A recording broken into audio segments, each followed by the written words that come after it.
بسم اللہ الرحمن الرحیم۔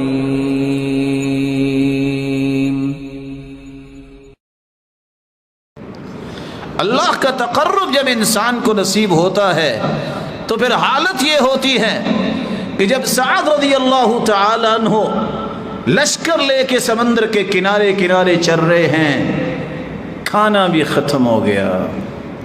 صحابی کہتے ایک صبح کھجور کھاتے، ایک شام۔ کننا نمصہ مصا، کھجور کو چوس کے گزارا کرتے۔ دعا کی، اللہ تیری راہ میں نکلے ہیں نا، دشمن جو ہیں وہ تو مذاق کریں گے، اللہ اپنے ان بندوں کو ضائع نہ کر۔ تقرب الہی جنہیں نصیب ہوتا ہے پھر نتائج کیسے آتے ہیں۔ سمندر نے اچھال کے ایک مچھلی پھینکی جس کا نام صحیح بخاری کی روایت میں عنبر لکھا ہے، شرا لکھتے ہیں۔ کتنے لشکر تھے لوگ لشکر کے اندر؟ 300 کا لشکر۔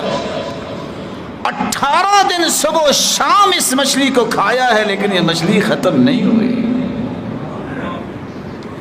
ایک کانٹا سے صحابی نے نکال کے اس کا دروازہ بنایا اور چیک کرنے کے لیے اونٹ کے اوپر بیٹھ کے نیچے سے گزرے تو ان کا سر نہیں لگا۔ آپ سوچ سکتے ہیں کہ کتنی بڑی مچھلی ہو۔ دحیہ بن خلیفہ الکلبی جب لوڑیاں تقسیم ہوئی تو ایک لوڑی ان کے ہاتھ میں آئی، کہتے ہیں یہ سردار کی بیٹی ہے، یہ تو اللہ کے رسول کو ہی جچتی ہے۔ واپس آئے کہ اللہ کے رسول نہیں، مجھے کوئی اور لونڈی دے دیں، یہ بڑے خاندان کی ہے، یہ آپ کو ہی جچتی ہے۔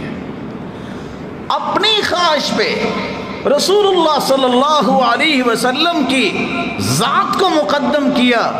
اس کے بعد اللہ نے فیصلہ کر دیا کہ جبریل جب بھی زمین پہ آئے گا دحیہ بن خلیفہ الکلبی کی شکل میں ہی آئے گا۔ سیدہ عائشہ دیکھ رہی ہیں کہ اللہ کے رسول سواری پہ سوار ہے اور دحیہ بن خلیفہ الکلبی نے مہار پکڑی اور کھڑے، اور باتیں ہو رہی ہیں، باتیں لمبی ہوگی۔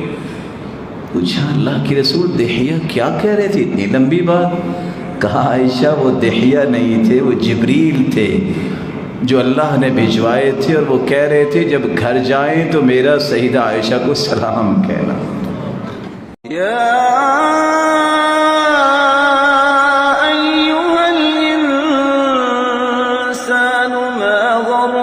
بربك الكريم